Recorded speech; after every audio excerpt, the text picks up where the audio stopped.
সবার উদ্দেশ্য বলছি, যারা যোগ্যকর্তা এখনো এলোমেলোভাবে ঘোরাফেরা করছেন বা ডিপার্টমেন্টে অবস্থান করছেন, দয়া করে আপনারা মঞ্চে চলে আসবেন। আমাদের এখন শুরু হতে যাচ্ছে। যারা পুরোহিত আছে, আপনারা না আসলে আপনাদের পক্ষ থেকে পুরোহিতরা যোগ্য ব্যক্তির আহুতি দেবে। সেই জন্য আপনারা এলোমেলোভাবে ঘোরাফেরা না করে যোগ্য ব্যক্তিতে আসবেন। আমাদের সুভাষ বসু, ওয়ারি থেকে সুভাষ বসু যদি এসে থাকেন, আপনারা মঞ্চে চলে আসবেন।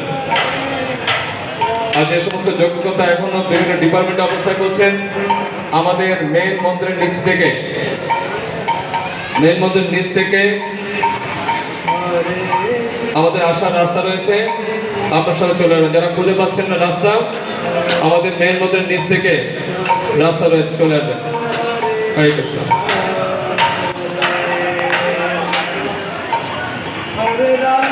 হরে কৃষ্ণ। শুধু ভক্তবৃন্দ, তো আপনারা যে যজ্ঞবেদীতে বসেছেন, তো আমাদের এই স্বামী বিবেক মন্দির অত্যন্ত সাফল্যমণ্ডিত মন্দির হতে যাচ্ছে। তো আজকের এই যজ্ঞের মাধ্যমে আমরা এখানে, তো আপনারা যারা আজকে এই যজ্ঞ অনুষ্ঠান সম্পন্ন করবেন, এই জায়গাতেই পরমেশ্বর ভগবান শ্রীকৃষ্ণ, রাধা গোবিন্দ এবং জগন্নাথ বলদেব সুভদ্রা মহারানীর অপাকৃত মন্দির প্রতিষ্ঠিত হবে। তো আপনারা অনেক ভাগ্যবান, ভাগ্যবতী যে যেখানে ভগবানের বিগ্রহ সভা পূজিত হবে, তো সেখানে আপনারা যজ্ঞ অনুষ্ঠান করছেন। সবাই দোকান তুলে বলুন হরি বল। তো জয় জয় নিতাই গৌর প্রেমানন্দে, হরি হরি বল। তো আমাদের এই যজ্ঞ অনুষ্ঠান সম্পন্ন হবে। সম্পন্ন হওয়ার পরই এবং আপনারা যখন এই যজ্ঞ অনুষ্ঠান করবেন, তো আপনারা মনে মনে চিন্তা করবেন যে আমরা এই রাধা গোবিন্দ এবং জগন্নাথ বলদেব সুভদ্রা মহারানীকে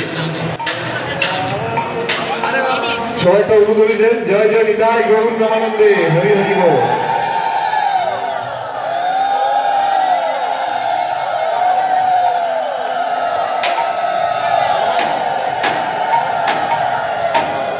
তো আপনারা যারা এই যজ্ঞ অনুষ্ঠান করছেন, আপনারা সাধারণ কেউ নন, কারণ যেখানে মন্দির প্রতিষ্ঠিত হবে সেখানে বসে আপনারা যজ্ঞ করছেন। তো আজকের এই যজ্ঞের মাধ্যমে আমাদের এই মন্দির যেন আগামী বছর আরো উপরে উঠে যেতে পারে। তো আপনারা যজ্ঞ অনুষ্ঠান করাকালীন চিন্তা করবেন যেন রাধা গোবিন্দ জগন্নাথ বলদেব সুভদ্রা মহারানীকে এখানে স্থাপনা করতে পারি আমরা। আর আপনারা এই যজ্ঞের মাধ্যমে আহুতি দিবেন, আপনাদের মনোবাঞ্ছা পূর্ণ হবে এবং আমাদের যে জগন্নাথ বলদেব সুভদ্রা মহারানী রাধা গোবিন্দ এখানে বসবেন, তার জন্য আপনারা যেন আগামীতে আবার যজ্ঞ করতে পারেন। সবাই দুহাত তুলে বলুন হরি বল।